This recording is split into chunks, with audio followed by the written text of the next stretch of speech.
What's the difference between a mentorship culture and a program? I had the good fortune to start with a very small company. Today I realize it's a startup, and they are now a $3 billion company. I believe to my core one of the reasons for their success is we had a mentorship culture. But we didn't have formal mentoring programs. I mean, when you're with a startup, you are running hard. What do they say? You're building the plane as you're flying. However, I can tell you I had more mentorship conversations, guidance, whether it was from my boss or peers. So I believe since there aren't as many large companies that may have HR departments that can install these programs or learning and development departments, I believe what we can achieve is that if you hire people, and so you change your hiring process to hire people that have a servant's heart, a desire to help people. As a leader, you set the expectation. No one in this organization goes alone. Think about what that does for a mentorship culture.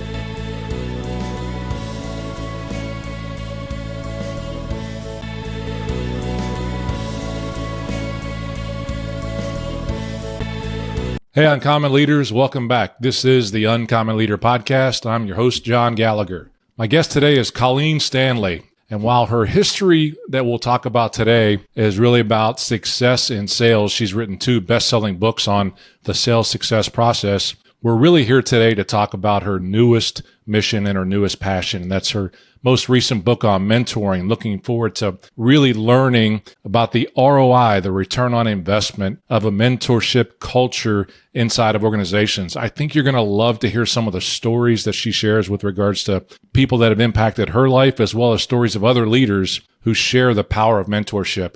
So Colleen Stanley, I'm very excited for our conversation today. Welcome to the Uncommon Leader Podcast. How you doing? I am doing great, and thank you for having me as a guest. I appreciate it. No problem. I mean, when I get the chance to really start reading through your book, I knew it was going to be a natural fit for those listeners of the Uncommon Leader Podcast. They're looking to inspire others, encourage others, and you share many stories in your book. And this may lead you right into my first question for all of my first-time guests is to ask them to share a story from their childhood that still impacts who they are as a person or as a leader today. So let's start there with you. Sure. And it really, John, I would say this story is one that inspired this latest book, Be the Mentor Who Mattered.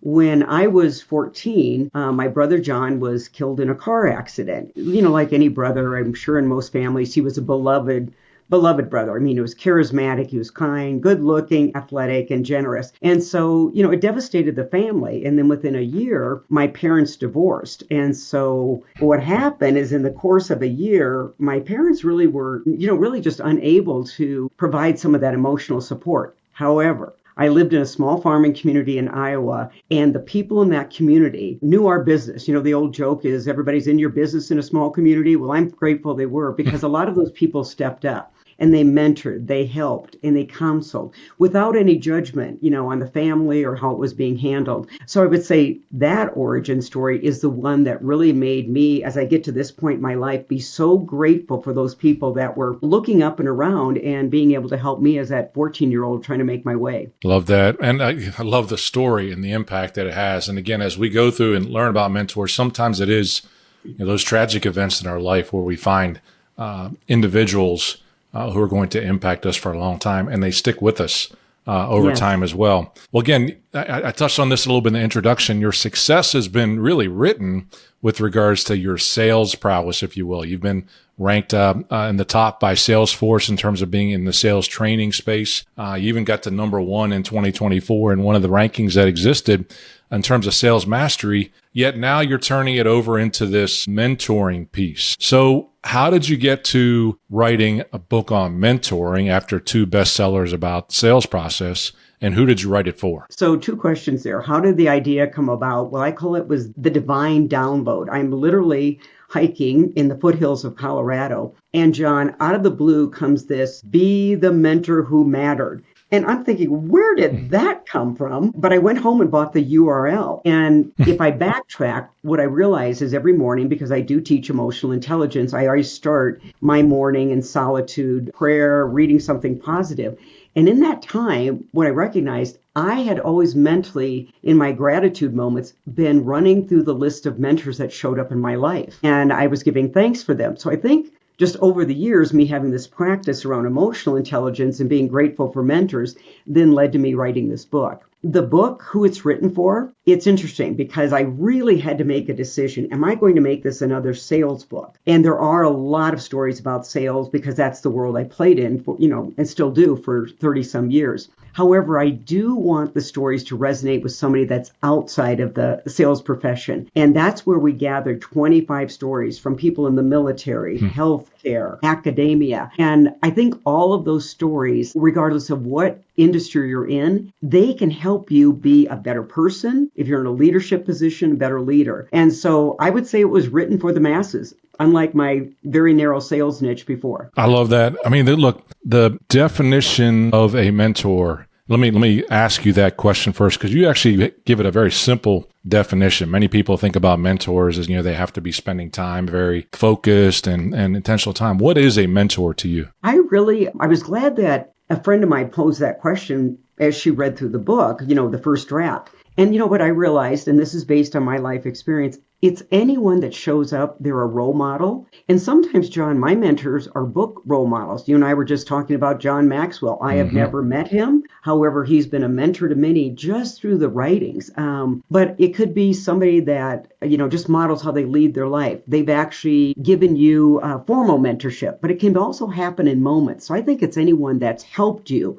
And in that help, it's either been encouragement, tough love, also examples of being resilient. That's who a mentor can be. And as I stress to people, everyone has the opportunity and the gift to contribute. So you don't need a big title. You don't need a bunch of big offices. And often that's where I saw, and no criticism because they're wonderful books to read, but I often saw these books on mentorship, and it was these people that became wildly successful. And sometimes I thought, well, gosh, that's putting it out of our realm of possibility. So maybe you call it the everyday mentor because we all have that opportunity to make a difference. Well, you touched on it right there, that opportunity to make a difference. That's really impactful. Before we hit the record button, I talked about that in the form of those individuals that have had a positive impact on your life, and you remember them over time. Maya Angelou, at least she's given credit for the quote, people won't remember what you said, they won't remember what you did, they'll remember how you made them feel. And mentors, no doubt about it, even those that you don't know, like John Maxwell, as a mentor, as an author, or how you write, but certainly those mentors in your life, they're so much easier to remember than things that have happened so recently. Who are the last 5 Pulitzer Prize winners, or who are the last 5 Oscar or Academy Award winners for what they did kind of thing.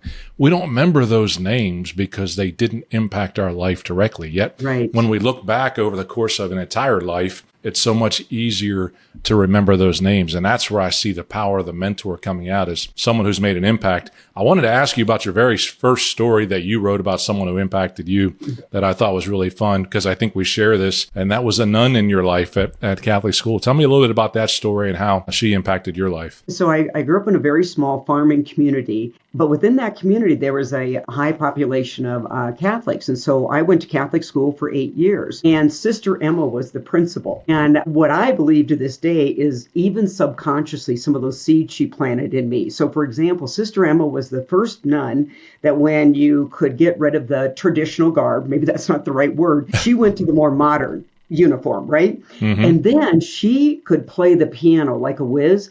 Well, prior to that, we'd, had the traditional gospel hymns, and there's a wonderful place for them. But as kids, we loved the upbeat ones she brought in. And then during recess, it would not be uncommon to see her outside racing with us. And one of the funnier stories I shared about Sister Emma, she was a person that decided, my kids here in the Catholic school, I want them to have some of the same privileges the kids in the public school do. So I don't know if she negotiated, but she talked to the public school principal and she said, hey, can they participate in physical education and home ec? And there was something else. And the principal said, yeah, fine. You just need to get them across town. Now, remember, this is a small town, but the school buses don't run any other time other than morning or evening. Sister Emma goes out and buys a hearse. Yes, you heard me right, a hearse. Takes out the seats, and all these kids are piling into this hearse. We ride across town, and we get to partake in physical education and home economics. So I believe Sister Emma was the first person that taught me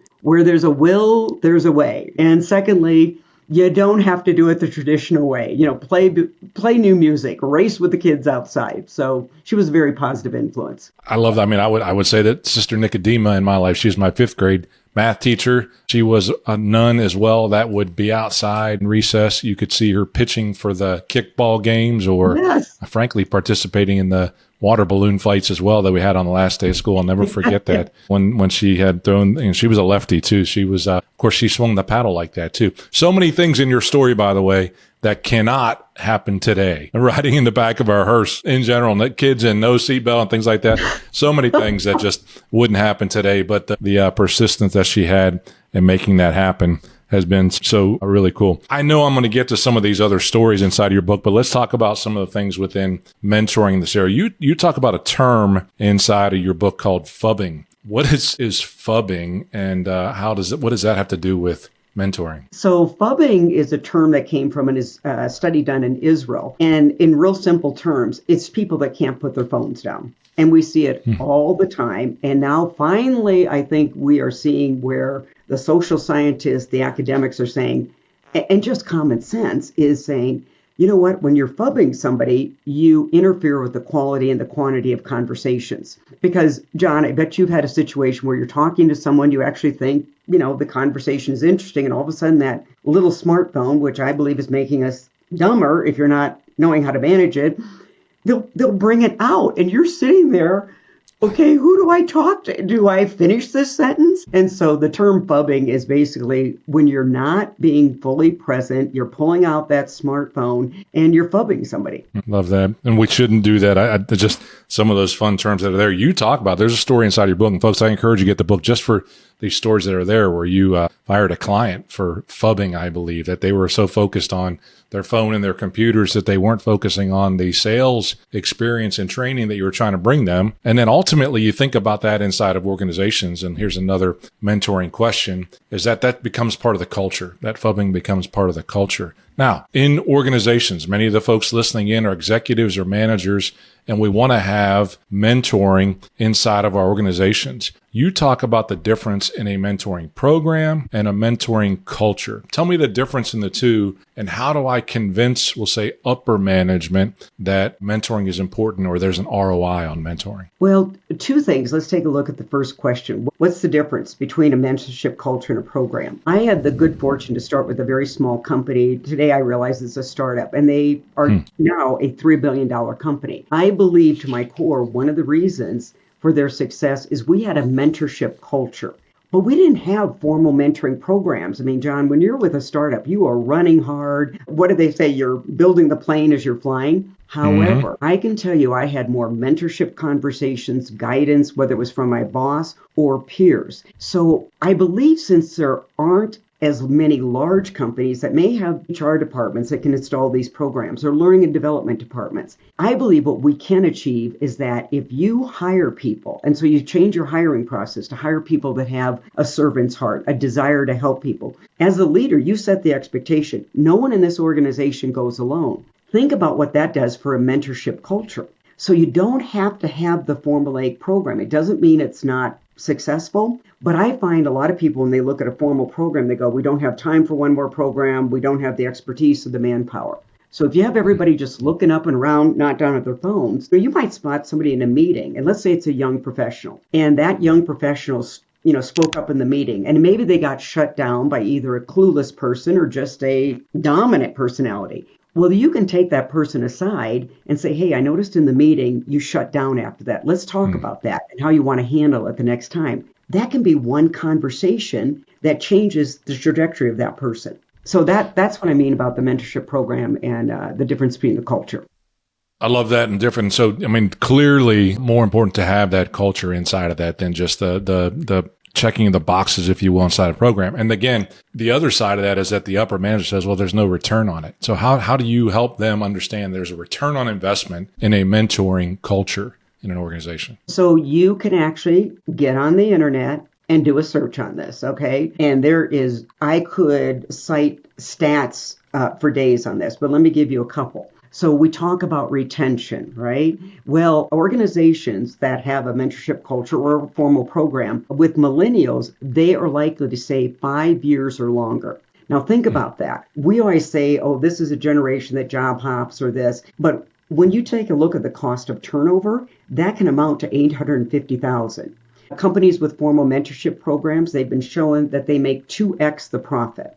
Now, those are just a couple of points I'm going to cite. And so when you take a look at this, the data is there. Now, let's also take a look at some other research. Gallup research has shown for years, if you have a best friend at work, you're going to be happier, probably stay longer, be more productive. Well, guess what? If you have mentors at work, if you have a mentorship culture, a culture of helping, you've got a best friend at work. So right there, just take that research, which keeps showing people are only 30% of the population are engaged in their work. And part of that also goes to a McKinsey study that when they started looking at why people were leaving, they thought it was pay. They were looking at other factors. The number one reason is that people didn't feel valued and recognized. Now, managers are being charged. I keep reading that they're getting more and more direct reports. So let's say that's the truth. The manager knows they should be coaching and mentoring, but they're not. That's where peer mentoring can make up. You know, you can have a senior rep, you can have a junior rep, and I'm using the term, but if you've got a peer culture of mentoring, you don't have to go it alone. You got a best friend at work. Love that kind of an accountability partner that goes along with it, just that you're going to meet on a regular basis. And you touched on this a little bit, even in the time constraint that we have. We continue to get more and more direct reports. So one of the things I might hear is, I don't have time to do mentoring. What are some of the other, and let's just call it what it is, excuses that folks use to say they don't do mentoring? So when you take a look at the time, here's what I've worked with more than one team on. And if you take this into the EQ world, it's called delayed gratification versus instant gratification. It's what 𝐘𝐨𝐿 referred to as the important but not urgent. Mentoring falls into the important, not urgent. Then we've got the tyranny of the urgent that he talked about, quadrant 1, important and urgent. Well, now, if you would slow down and as a leader, think about how many repeat problems you deal with every day. Often a repeatable problem, because I came from a background of manufacturing and distribution, my belief is if it's repeatable, it's fixable. But if you don't slow down to figure out, why does this person keep making the same mistake? Maybe it's technical. Why does this leader keep making the same leadership mistake? Well, part of it is training, coaching, and mentoring falls into delayed gratification, important, not urgent. Also, I would say this, John, our profit and loss statements are not capturing everything. So if you take a look at a profit and loss statement, it doesn't capture reduction in mistakes created because we spent the time training, coaching, helping this person become better, become more confident. So I think there's a lot of reasons. The second is, come on. You don't have time. Do a time audit. There are places you are saying yes to when you should say no to. And see, but all of that requires slowing down and doing something called thinking. What am I saying yes to that is taking me away from one of the most important things? You know, you develop your people, a lot of your workload gets easier, but you got to put in that work first to earn the reward. You know, I think about that. That's so good. The important, not urgent. You know, those that I coach will often say, I know it's important to develop my team, but then it comes to that second one, but it just takes so much time to do it. Hey, Uncommon Leaders. Hope you're enjoying the episode so far. I believe in doing business with people you like and trust and not just a company name. That's why a strong personal brand is essential, whether you're an entrepreneur or a leader within a company. Brand Builders Group, the folks who have been helping me refine my own personal brand, are offering a free consultation call with one of their expert brand strategists. They'll help you identify your uniqueness, craft a compelling story, and develop a step-by-step plan to elevate your impact. So head on over to CoachJohnGallagher.com/BBG, as in Brand Builders Group, to schedule your free call and take the first step toward building a personal brand that gets you noticed for all the right reasons. That's CoachJohnGallagher.com/BBG. Now, let's get back to the episode. Yet, what is the more valuable time in your organization? And you touch on this in terms of engagement and people leaving when they don't feel valued. There's so much there. And I know, again, that data exists that you talked about with the value of folks knowing that you care about them in the organization. And the last thing on that, I mean, partly what keeps me employed or you employed even as a sales consultant as well, is that, well, I'll just delegate that to someone else to have them develop, go into coaching or consulting, whatever that piece is. But it's very difficult to delegate that from a leadership standpoint, again, so that they know they have a mentor they can rely on in the future. Your book talks about stories, especially the first few are your stories of people who have impacted your life. Tell me a story where you've been a mentor and been able to make one of your favorite stories an impact on someone else's life as a mentor to them, Colleen. So the story that comes to mind first is I was a volunteer at the Tennyson Center for Children, and they are a large residential treatment center for kids that have been abused and neglected. And I was volunteering for a little girl, and she and her sister actually were wards of the state because the abuse at home had been so difficult. So I was able to pay it forward here from a former mentor of mine. So I don't have kids, but I have 60 nieces and nephews, so I know a little bit about it. So anyway, I'll call her Jennifer. So Jennifer was a very shy young lady, and I was spending an hour with her every week, and she loved to go to Chipotle. I mean, I should have bought stock in that place. And anyway, so we'd go, and she'd turn to me, and she'd say, "Will you order for me?" And I remember the power of words from a mentor that I had years before that told me I was organized when I did not think I was organized. And those words just changed my whole, self-reflection. So I thought of Carol, my mentor, and I said, "You know what, Jennifer? You're a smart girl. You know what to order." So she'd order very tentatively, and it got better every week. Now fast forward, and I don't want this story to sound like a pat on the back. It came time for the volunteer awards ceremony. I didn't even know there was such a thing, and I showed up. And I was nominated or awarded, I can't remember, by my little girl. And in the letter she wrote in her nomination, she said, "Colleen always told me I was a smart girl." Now, John, that came from a mentor telling me I was organized. And I remember thinking, I am? Because I was the kid that was always leaving coats, mittens. I mean, I still do. My husband jokes, she goes, "Got all your coats when you come home from a trip?" But see, that's where I want people to recognize if you're intentional, it can be 5 words, 7 words that can literally change how you view yourself. So I give credit to Carol, and I give credit to myself that I remembered that mentoring and paid it forward. She's a smart girl. I love that. Even the simplicity of, she told me I was a smart girl. Yeah. I heard you kind of say, too, I don't want this to sound like a pat on the back, so I'll go ahead and give you an attagirl for the work that you did. And we talked about this before we hit the record button, about how you may never know as a mentor the impact you've made on those individuals. One, if you don't know them, but secondly, if you do, you don't know until something like that comes out.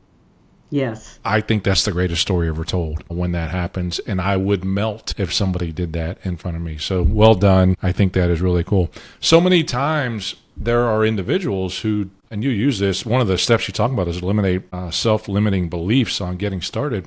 But folks have, why me? I don't think I could be a mentor. I'm not smart enough, or I'm not old enough, or experienced enough.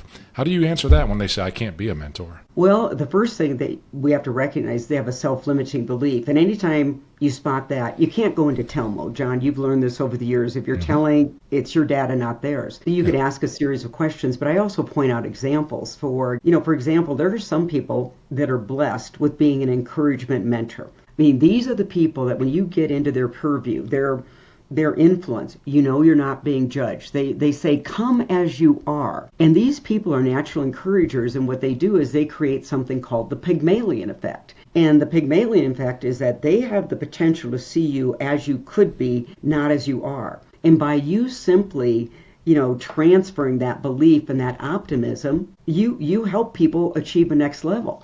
You don't need a big title for that. You don't need a big office for that. And so you can also be a spiritual mentor. And as I mentioned in the book, some people get real nervous about when you talk about spirituality. I've got to fast for 5 days. I've got to pray 24 hours. When you think about spirituality, one of the greatest tenets we teach is forgiveness. Think about how many people in business are harboring resentment towards a peer, a colleague. Some of them are bringing in big bags of anger because my parents weren't good parents, or I got a sibling.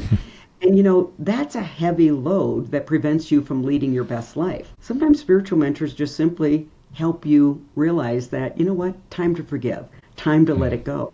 And you can lead a better life, personally and professionally. So I think there's lots of ways to be a mentor. Business mentoring is what we often read about, and I think it's important. If you've got that acumen, serve on a nonprofit board. They're often very smart people there, but they may lack business acumen on marketing. They may lack business acumen on, investments, and we can step up and use our business acumen there. When you talk about at the end as well in the book, kind of sort of toward the back of cataloging your strengths or your gifts that you have, your talents that you have, both into soft skill talents that you may have, to your point, being an encourager, that can be very much a soft skill, or those more hard skills like sales tools, or again, in manufacturing, teaching them lean or something like that. Those are very hard skills that can be taught as well, and you can be a mentor in both of those spaces. So I think it's so important for folks to see how they can be a mentor, just to your point as well, in terms of their behaviors and how they model that, where people can see that happening. Because there are some things at the very end, the last few stories, from intention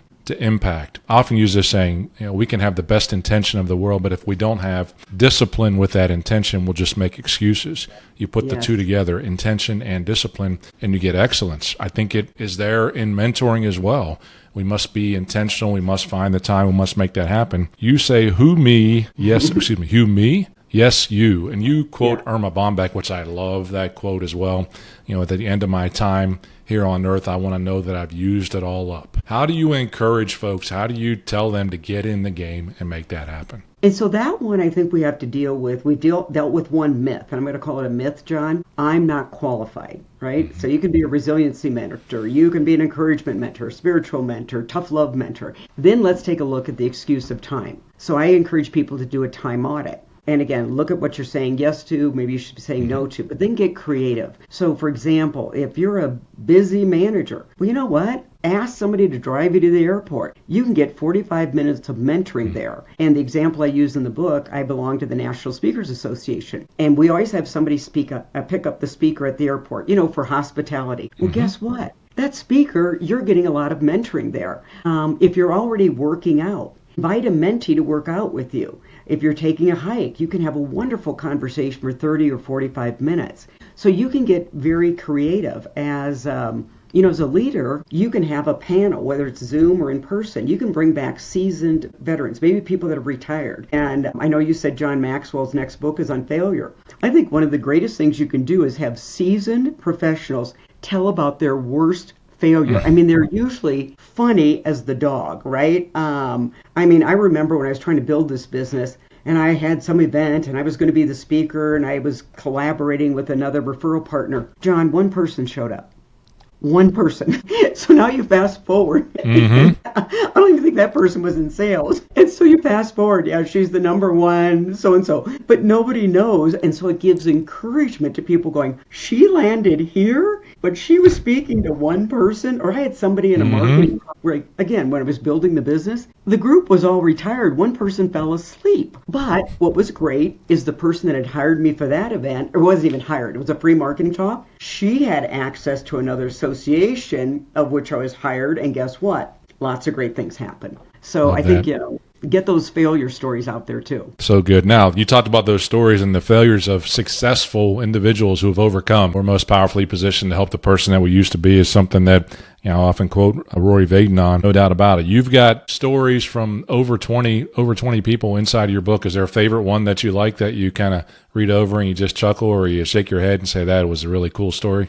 Be unfair probably to the people, but I'm going to ask you anyway. There were so many great stories. I will share with you the one we led off with, because it was supporting our whole premise on why we think mentorship is more important than ever. It was from 𝐘𝐞𝐵, who is the president of High Point University. And, he came here as an immigrant with $50 in his pocket. And he tells the story of when he was meeting with the dean, and unbeknownst to 𝐘𝐞𝐵, there was an anonymous donor that paid for the gap in his tuition. And he had no idea he had a gap in his tuition. I mean, he was working, he was trying to do everything. And so he made a pledge to God at that point. He said, the minute I start making money, I am going to help people get educated. And so, fast forward how many years later, he's the president of this university. But what I also like about what he's doing at the university is for every freshman that comes on board at the university, they sign up for 50 hours of civic service, meaning volunteer work. Why this really strikes me is because in this very social media, it's all about me world, is he is teaching young professionals, young people to be other absorbed rather than self-absorbed.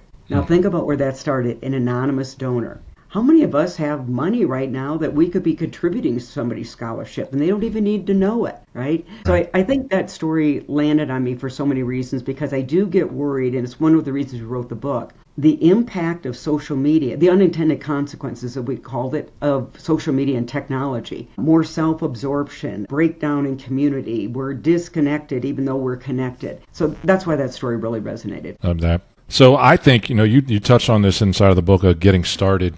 Folks, I think, may be inspired inside of this message right here to become a mentor. So I think the book is a great way to get started. That's one of the ways. What's another way someone who said, after listening to this conversation, how do I get started today being a mentor? What would you suggest to them? I think don't make it such a big project. So like I volunteer for a nonprofit here. I go in and teach emotional intelligence to their graduates of a leadership program. So it's project oriented, right? And I can work it around my schedule, my travel schedule. They're very flexible that way. Think about something you could maybe do in chunks. And so that's what I would do. I'd start chunking this down. And then the other thing is, look at your week this way and decide for a week you're going to look up and around. And the question you have in your mind, who could I help? With encouragement, who could I be?